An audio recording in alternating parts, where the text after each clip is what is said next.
Assalamualaikum, halo semuanya. Perkenalkan, nama saya Salsa Amanda dengan NIM 25011362229. Saya adalah mahasiswa PPG calon guru prodi bimbingan konseling di FKIP UHAMKA. Video ini dibuat khusus untuk memenuhi ujian akhir semester pada mata kuliah praktikum konseling individu yang diampu oleh Ibu Dr. Fitni Willis MPD.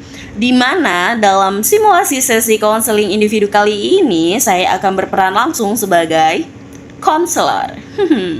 Di sini saya akan menggunakan pendekatan REBT atau Rational Emotive Behavior Therapy dengan teknik time projection atau perjalanan waktu untuk membantu konseli memproyeksikan dirinya ke masa depan guna mengurai dan menantang pikiran irasionalnya saat ini. Tanpa berlama-lama lagi, yuk langsung saja kita simak proses konselingnya. Selamat menyaksikan. Assalamualaikum, Madam. Waalaikumsalam, Liza. Silakan duduk, Liza. Ibu. Saya dipanggil kenapa ya, Bu? Tenang aja, gak usah tegang gitu, Liza. Yang mau kamu cuma mau ngajak ngobrol aja kok. Gak usah tegang gitu, santai. Oke, tadi itu kan habis dari kelas kamu, ya, layanan. Terus ibu lihat kamu kayak lagi kurang fokus gitu. Terus kayak gelisah gitu loh kelihatannya. Saya bisa dari dulu. Masa sih gak sadar? Ibu ngeliatin kamu tuh mainin bolak dibolak-balik gitu. Terus pas ibu panggil juga kamu sempet gak ngeh loh gak dengar ibu. Maaf ya, Bu. Iya gak apa-apa. Berarti kan kayaknya kamu lagi punya sesuatu yang dipikirin ya? Ya, ada sih, Bu, yang ganggu pikiran saya gitu lah. Oke deh. Sebelumnya ini kayak pertama kalinya Liza ya ke ruang BK ya? Iya, makanya tadi pas saya dipanggil tuh saya nggak udah takut dulu ini. Saya ngelakuin kesalahan apa ya sampai dipanggil sama Bu Manda gitu ke BK. Oke. Sebelumnya, ibu mau tanya dulu nih, emang apa sih yang ada di pikiran kamu tentang ruang BK tuh? Mungkin ini ya, kalau ada anak nakal tuh orang BK gitu, saya mikirnya begitu sih, Bu. Karena kayak dari teman-teman saya gitu, kalau ada yang lagi bermasalah atau yang bandel gitu, dia ke orang BK dipanggil gitu. Makanya tadi kayak apa saya salah apa ya sampai dipanggil ke orang BK gitu. Gitu, jadi pandangan kamu tentang ruang BK tuh bermasalah nih. Terus saya punya masalah apa nih sampai dipanggil keluarnya di ruang BK gitu ya? Oke, karena itu pertama kalinya Liza melakukan konseling ya, pertama kali juga datang ke ruang BK. Ibu bakalan jelasin dulu ya sedikit tentang konseling itu apa sih gitu. Jadi konseling itu layanan ya Liza bisa dapatkan di sekolah ini karena itu hak Liza sebagai murid di sini. Di sini ibu sebagai guru BK memberikan layanan, bisa mendengarkan apa yang sedang Liza rasakan, nanti menghakimi Liza gitu. Kita bisa mencari jalan keluar bersama-sama. Tugasnya Liza hanya jujur ya pada diri sendiri, jujur kepada ibu juga, terbuka agar kita bisa menemukan titik permasalahan itu apa dan juga mencari solusi bersama-sama seperti itu. Oke. Dalam sesi konseling ini kita akan gunakan waktu sebanyak 30 sampai 40 menit Liza. Karena habis ini juga Liza ada kelas lagi ya. Oke, jadi kita usahakan untuk memaksimalkan konseling kali ini. Dan Liza juga tidak perlu khawatir karena dalam sesi konseling itu ada yang namanya asas kerahasiaan ya. Asas kerahasiaan itu artinya semua yang Liza ceritakan itu akan terjamin kerahasiaannya, tidak akan bocor kemana-mana. Hanya Liza itu dan Allah yang tahu gitu ya. Oke, mungkin dari penjelasan ibu tentang konseling apakah ada yang dipahami? Paham sih, Bu. Jadi bisa buat cerita juga ya ternyata nggak cuma yang masalah nakal doang gitu kayak gitu. Oke. Sekarang karena tadi ibu lihat Riza tuh seperti kurang fokus, kayaknya banyak banget yang lagi dipikirin gitu. Nah, ibu mau tahu nih, ibu mau Riza terbuka dan jujur untuk bisa menceritakan sebenarnya apa sih yang sedang dipikirkan Riza. Sebetulnya mungkin karena ini ya Bu, saya tuh besok ada presentasi bahasa Inggris gitu. Dan itu emang jadi bahan pikiran saya sih selama beberapa hari kebelakang gitu, karena ya saya ngerasa takut gitu. Saya ngerasa takut buat presentasi besok, terus juga saya ngerasa cemas, kayak apa namanya, saya ngeliat itu pasti saya gemeter gitu kalau presentasi besok karena saya gugup gitu. Terus juga saya juga takutnya tuh kalau saya ada salah, karena kan bahasa Inggris tuh bukan bahasa sehari-hari saya gitu kan. Kalau takutnya kalau saya ada salah, takutnya tuh teman-teman saya tuh udah ngetawain saya gitu, ngetawain, ngomongin di belakang saya gitu tentang kesalahan saya gitu loh. Saya takut banget, saya nggak suka mau diomongin atau diketawain kayak gitu. Makanya kayak rasanya tuh saya pengen, kayaknya kalau gitu kayak saya bisa pingsan aja jadi ya. Karena saya lagi nggak suka, terus juga jadi karena mikirin hal itu saya jadi kayak mau kabur aja gitu, mau besok kayak aku pura-pura sakit aja ya besok, gak masuk aja ya besok gitu biar saya bisa menghindari presentasi bahasa Inggris gitu, karena kan benar takut gitu sampai saya nggak sadar kalau saya sekelihatan itu ternyata sampai nggak fokus di pelajaran yang ada gitu. Jadi itu ya yang membuat Riza tadi di kelas saya tuh jadi terlihat kurang fokus. Jadi besok ada presentasi bahasa Inggris. Dan Riza merasa cemas, takut melakukan kesalahan seperti itu, takut ditertawakan teman-teman. Kemudian tadi takut apa lagi? Takut respon, ya respon badannya juga tadi ada bergetar gitu, terus takut digosipin juga gitu ya. Oke, sekarang ibu jadi tahu nih alasannya Riza ya. Oke, tidak apa-apa, wajar sekali loh perasaan seperti itu.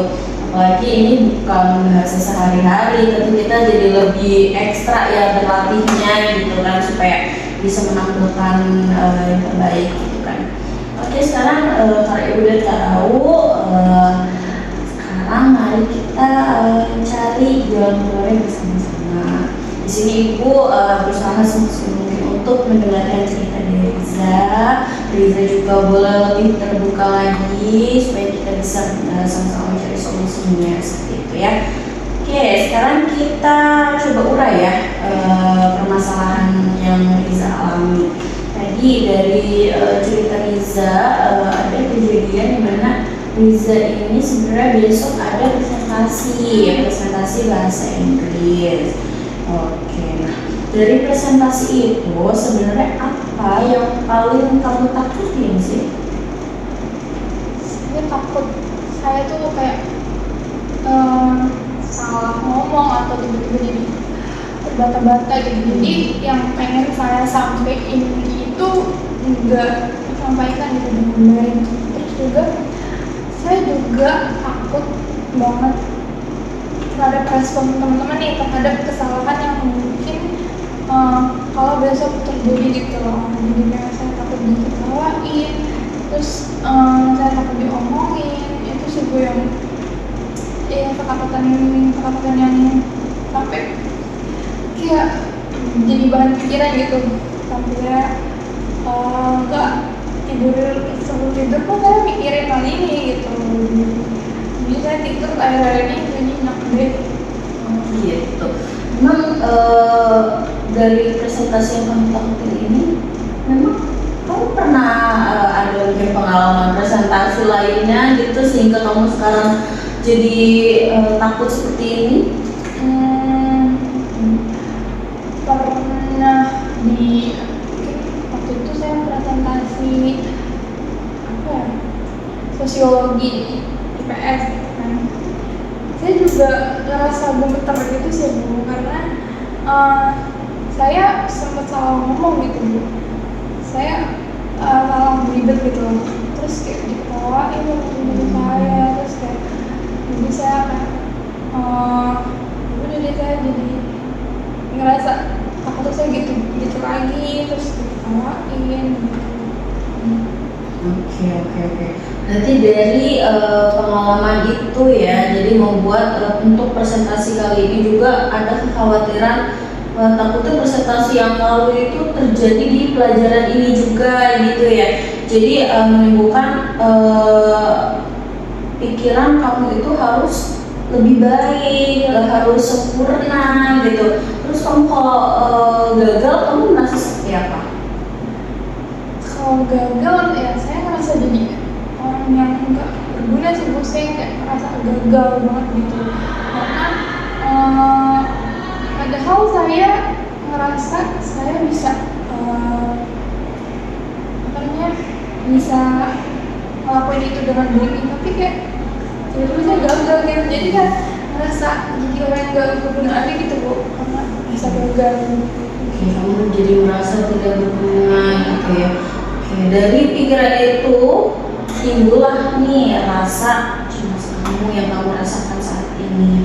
Kamu juga tadi sempat bilang rasanya kayaknya mau nggak usah berangkat aja, rasanya mau pingsan aja gitu. Jadi ada perasaan untuk menghindar juga gitu ya. Oke, kalau misalkan ditanya rating kecemasan kamu dari 1 sampai 10 untuk saat ini, kamu di angka berapa? Di 8, soalnya cuma semangat. Oke, itu hampir tinggi ya. Oke, 8.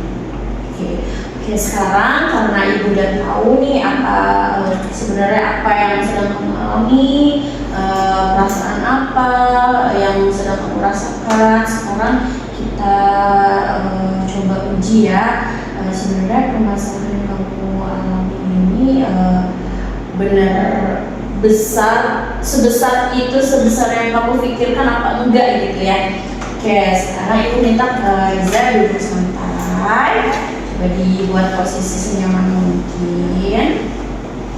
Oke, boleh Riza tutup mata. Oke, tarik nafas dalam dari hidung, keluarkan dari mulut, lakukan sebanyak 3 kali.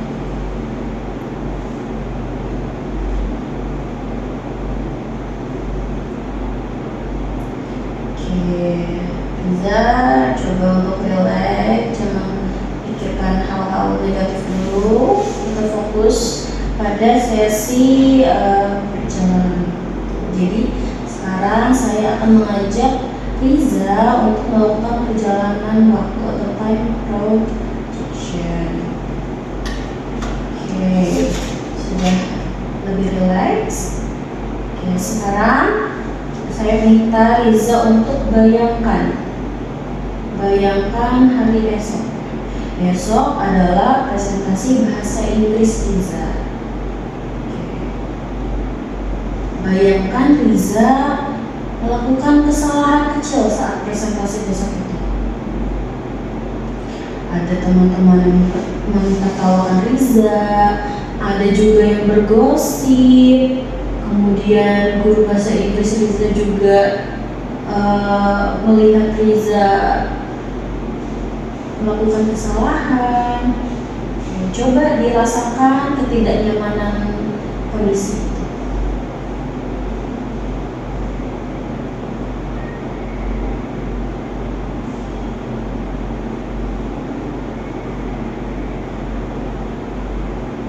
Terbayangkan? Oke, sekarang saya mau tanya, di saat kondisi seperti itu, apa yang Riza rasakan? Saya merasa panik, cemas, terus kayak saya pengen kabur aja kayak gitu. Kabur aja. Oke. Rasa cemas, panik, coba terus dirasakan rasa tidak nyamannya. Oke, sekarang kita lompat ke 1 bulan dari sekarang. Kamu sudah melewati banyak tugas lain nih. Presentasi bahasa Inggris itu sudah terlewati.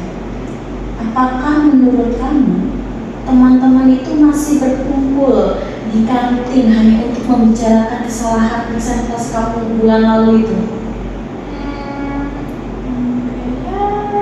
enggak sih Bu. Kayaknya saya enggak sepenting itu deh buat dijadiin topik utama pembicaraan teman saya gitu.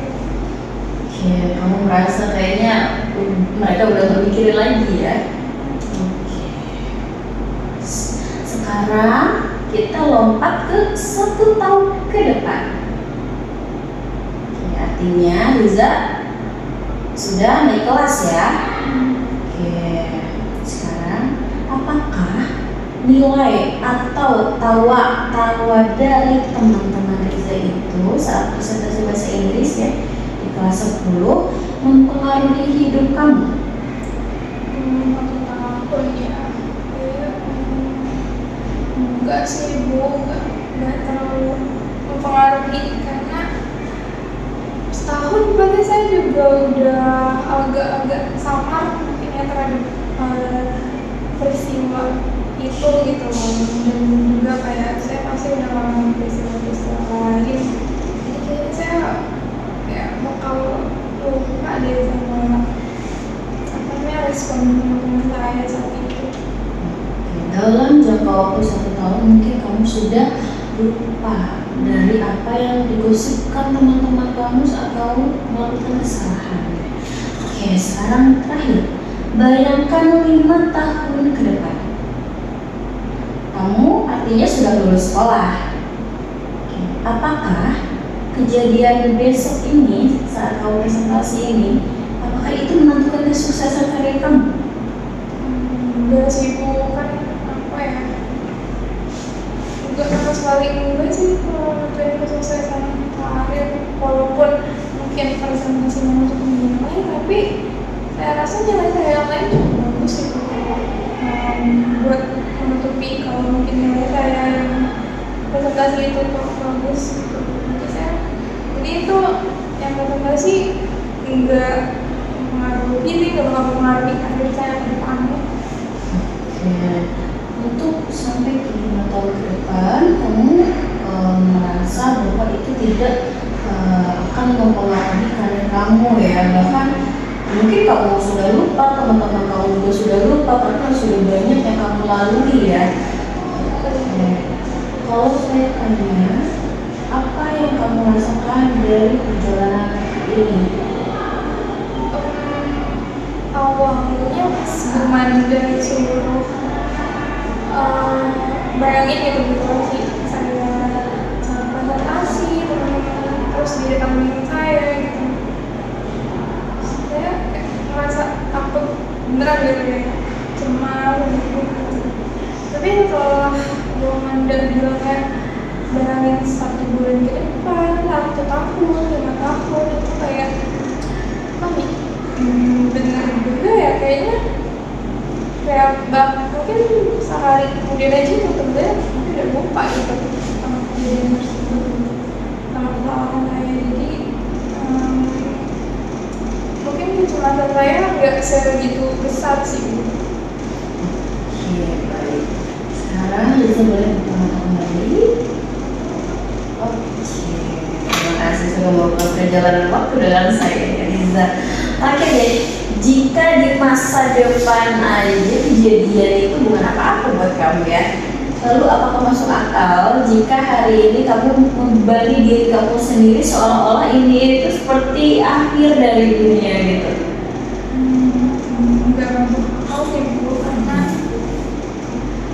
apa ya, presentasi itu bukan hal yang besar banget ya, ternyata cuma pikiran saya aja yang membuat hal itu jadi besar-besar gitu karena menurut saya gitu. Tapi setelah diuraiin lagi, ya itu cuma hal cuma sederhana gitu, kayak coba nasi nggak nyampe sejam, mungkin cuma setengah kurang, dan kayaknya itu nggak terlalu besar. Saya pikirin apa ya, saya pikirin sampai saya capek sendiri gitu. Kayak mungkin saya bisa apa namanya, nggak mikirin presentasi buat besok tuh sebegitu capek. Oke, saya mau ulas kembali ya. Sebelumnya Liza cerita kalau Liza pernah mengalami hal serupa di pelajaran IPS ya. Nah, waktu Liza melakukan kesalahan, pasti itu rasanya cemas ya, panik, terus rasanya pengen kabur aja gitu. Nah, setelah presentasi itu, teman-teman Liza yang menertawakan Liza, bergosip tentang Liza, itu berlangsungnya berapa lama? Cuma hari itu doang sih Bu, terus Hari itu aja. dan diketawain juga nggak gimana cuma kayak karena mungkin kan saya belibet ya, yang belibet saya ngomong itu malah lucu gitu, jadinya mungkin teman-teman ketawa karena itu hal yang tapi juga ya udah. Dan setelah saya pikir-pikir lain, setelah saya pikir-pikir lagi, teman lain juga ada yang ditawain juga sih Bu, jadi kayak bukan cuma saya aja ditawain ternyata. Dan itu cuma berlangsung bahkan di pelajaran itu doang, dan setelahnya besoknya tuh gak pernah dibahas lagi gitu sih Bu. Oke. Bahkan kamu sudah bisa mencerna ya.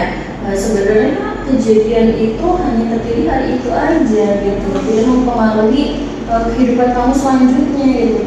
Lalu sekarang, apakah kamu masih merasakan terlalu berlebihan gitu dalam menghadapi presentasi kali ini? Kayaknya udah mulai agak cemas tadi di awal sebelum saya ngobrol sama keluarga sih, kayak saya udah mulai apa ya, kayak beban itu beban itu kayak ke angkat lah gitu, karena ternyata presentasi besok tuh nggak sebesar yang pikirin, itu cuma kayak istilahnya kayak remeh-remeh doang. Ada di pikiran kamu aja ya. Oke, kalau kamu pernah merasakan hal serupa, lalu kamu juga tahu bahwa kejadian yang menurut kamu memalukan itu orang-orang yang bergosip saat itu aja. Nah, mungkin juga ketika kamu melakukan kesalahan, entah di presentasi manapun, kamu bisa pikirkan kejadian kamu yang pernah kamu alami juga, bahwa mereka cuma ngomongin sesaat aja gitu. Tapi daripada kita berpikir akan melakukan kesalahan, lebih baik kita pikir mungkin kita akan berhasil. Ngapain saya mikir atau saya gagal, siapa tahu saya berhasil. Iya, siapa tahu kamu berhasil melakukan presentasinya. Oke,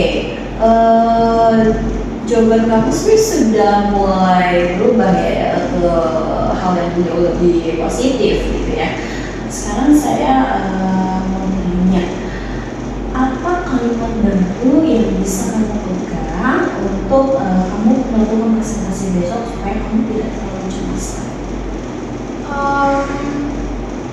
Saya pengen mungkin kalimat motivasi gitu kali Bu, diri saya sendiri kayak saya pasti bisa, ini bakalan berlalu gitu.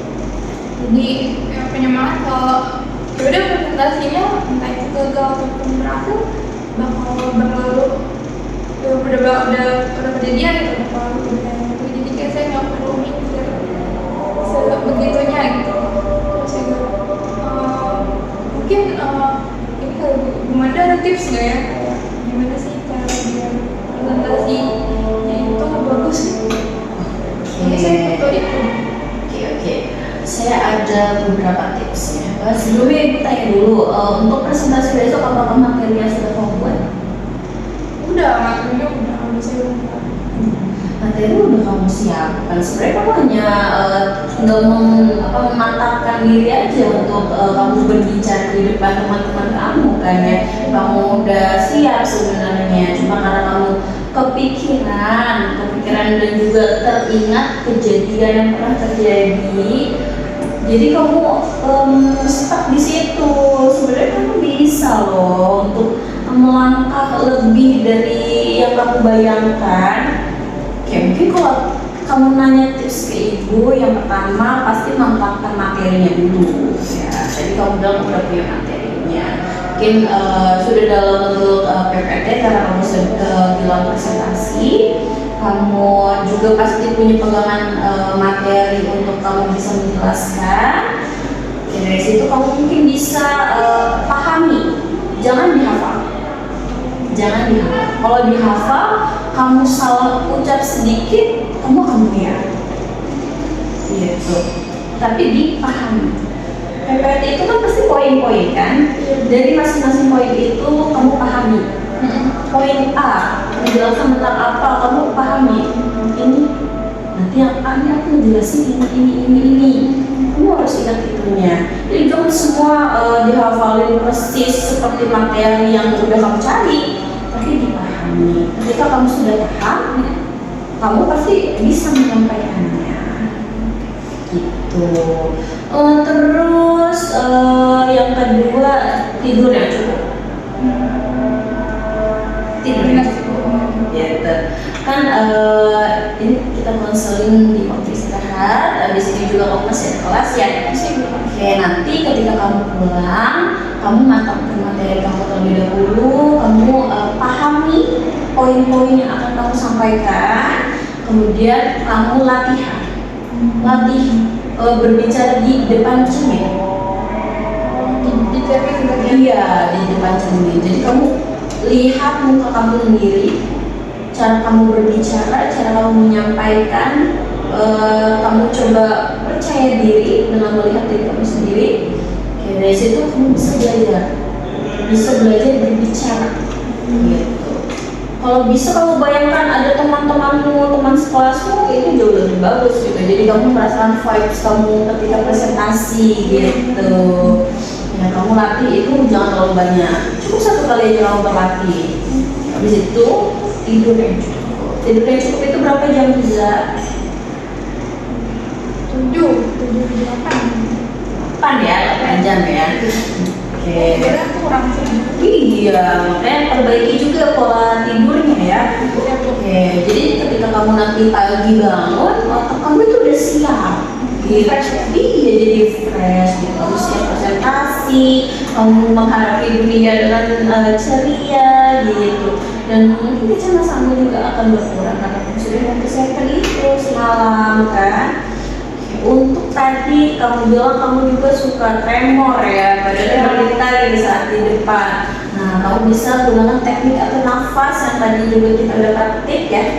Kamu coba sebelum kamu maju, kamu atur nafas, kamu tanamkan hal-hal positif, jangan ditumpuk hal-hal negatif ya. Dan kamu bisa dengan berbicara, saya bisa. Aku bisa kok, pasti bisa. Aku udah latihan, jadi sekarang aku pasti bisa. Kalaupun aku melakukan kesalahan, itu bukan hal yang besar. Semua akan berjalan dengan baik. Tanamkan hal positif di kepala kamu, karena semua itu berawal dari isi pikiran kamu. Jadi ke tubuh juga ngaruh, makanya kalau pikiran negatif, ke tubuh juga jadi cemas. Kalau udah cemas, badannya pasti gemetar gitu. Jadi coba diubah dari pola pikir kamu dulu. Pikiran kamu ini harus ditanamkan hal-hal yang positif supaya badan kamu juga menerima hal yang positif. Kalau dari pengalaman kamu yang waktu presentasi itu, kamu berpikir apa? Setelah kamu pernah melakukan kesalahan, apakah kamu pernah berpikir nanti di presentasi berikutnya aku harus begini? Ada pikiran apa? Iya sih, saya kayak pengen berusaha lebih baik lagi gitu. Jadi kayak biar nggak ada kesalahan gitu di presentasi berikutnya, karena nggak presentasi sebelumnya kan saya begini begitu kan. Juga biar di presentasi berikutnya tuh saya bisa lebih siap, biar saya juga nggak tegang, nggak cemas, nggak gemeteran gitu. Oke. Berarti dari sini sebenarnya kamu tuh udah bisa menanamkan pikiran-pikiran yang jauh lebih sehat ya dari sebelumnya. Kamu juga udah bisa berpikir bahwa sebenarnya itu bukan hal yang terlalu besar ya saat kamu hadapi gitu. Oke. Kalau tadi sebelumnya di awal saya tanya rating kecemasan kamu itu ada di angka 8, itu cukup tinggi ya. Sekarang setelah kita berbincang, kamu melakukan konseling, rating kecemasannya sekarang ada di angka berapa? Setelah saya ngobrol sama Bu Manda itu mungkin ada di 5 kali. Alhamdulillah ya ada penurunan ya. Oke. Semoga akan terus turun ya ketika kamu sudah menerapkan hal-hal yang sudah kita praktikkan tadi ya, dan juga menerapkan tips yang sudah saya bagi juga. Oke, sekarang saya mau tanya sebenarnya, setelah kamu melakukan konseling, karena di konseling pertama kamu kan, sekarang apa yang ada di pikiran kamu tentang konseling dan ruang BK ini? Saya jadi berpikir kalau ternyata saya bisa gitu curhat mengenai hal-hal kayak gini, kecemasan saya presentasi ataupun masalah-masalah saya dalam belajar gitu, problem ada sama beberapa lainnya. Jadi nggak cuma kalau saya ada masalah yang kalau saya bolos, saya telat gitu, saya ini ke ruang BK aja, tapi kayak masalah yang mungkin menyangkut apa ya, perkembangan saya gitu, kayak tahu perkembangan gitu, saya boleh ya, cerita ke ruang BK gitu. Mungkin saya besok saya boleh curhat kali ya ke Bunda. Dengan senang hati loh. Kan di sekolah ini kita punya 3 BK loh Riza. Mungkin Riza juga udah tahu ya. Karena kebetulan yang masuk kelas Riza adalah ibu, jadi mungkin kalau Riza ada apa-apa boleh datang ke ruang BK dan bertemu ibu. Tapi jika ibu tidak ada di tempat atau saat itu Riza dalam keadaan penting untuk bantuan, boleh ketemu dengan guru BK lainnya. Jangan ragu untuk datang ke ruang BK ya, karena kita bukan hanya manggil anak-anak nakal aja, tapi kita juga memberikan layanan untuk siswa-siswa yang membutuhkan bantuan. Karena itu adalah hak kalian sebagai siswa di sekolah ini, gitu, mendapatkan layanan yang sama untuk semuanya. Gitu. Oke, untuk tindak lanjutnya, kan sekarang ada Senin ya Riza, dan besok itu presentasi bahasa Inggrisnya di hari Selasa tadi ya. Oke, ibu minta Riza hari Rabu datang ke ruang BK lagi di jam istirahat pertama, karena Inggris tuh jam berapa? Jam kedua. Jam kedua ya, jam kedua itu pagi. Oke, masih ada waktu seharian itu untuk Riza refleksi diri, dan untuk besoknya di Rabunya bisa bertemu ibu lagi di jam istirahat pertama, supaya tidak mengganggu pelajaran ya. Kita bertemu lagi untuk kita tahu apa yang terjadi di hari Selasa. Oke, apa yang Riza rasakan saat presentasi, apa yang apakah ada kejadian-kejadian yang kamu takutkan itu beneran terjadi atau tidak, kemudian apa perasaan kamu setelah selesai presentasinya. Jadi nanti kita bertemu lagi untuk membahas itu ya. Untuk sesi konseling ini sudah selesai. Apakah Riza ada yang ingin ditanyakan atau yang ingin disampaikan? Sejauh ini cukup sih Bu, saya tadi tanya, cuma saya terima kasih aja nih sama Bu Manda, karena dengan Bu Manda manggil saya gitu ya, jadi saya bisa cerita ke Bu Manda, jadinya saya udah agak lebih tenang sih sekarang menghadapi presentasi besok. Doain saya ya Bu. Pasti dengan senang hati hati. Di sini saya memang bertugas untuk membantu siswa-siswa yang ada di sini termasuk Riza. Jadi kalau punya masalah apapun itu yang mengganggu pikiran Riza, mengganggu akademik Riza boleh datang ke ruang BK ini. Jadi nggak perlu nunggu Riza bolos terus ada lagi gitu ya. Tapi di luar itu juga Riza boleh, bahkan sekedar curhat pun Riza boleh datang ke sini. Jadi jangan sungkan ya. Oke, saya doakan semoga besok presentasi berjalan lancar, semua kecemasannya bisa lenyap ya. Kemudian semua yang pikiran negatif itu semoga tidak terjadi gitu. Yang penting tadi yang tips yang sudah saya berikan bisa Riza terapkan mungkin untuk bisa mendapatkan presentasi yang Riza harapkan. Oke, mungkin itu aja yang bisa disampaikan ya kali ini. Terima kasih sebelumnya Riza sudah bersedia hadir walaupun tadi lumayan tegang di awal karena berpikir aduh ya aku punya kesalahan apa yang dipanggil BK gitu ya.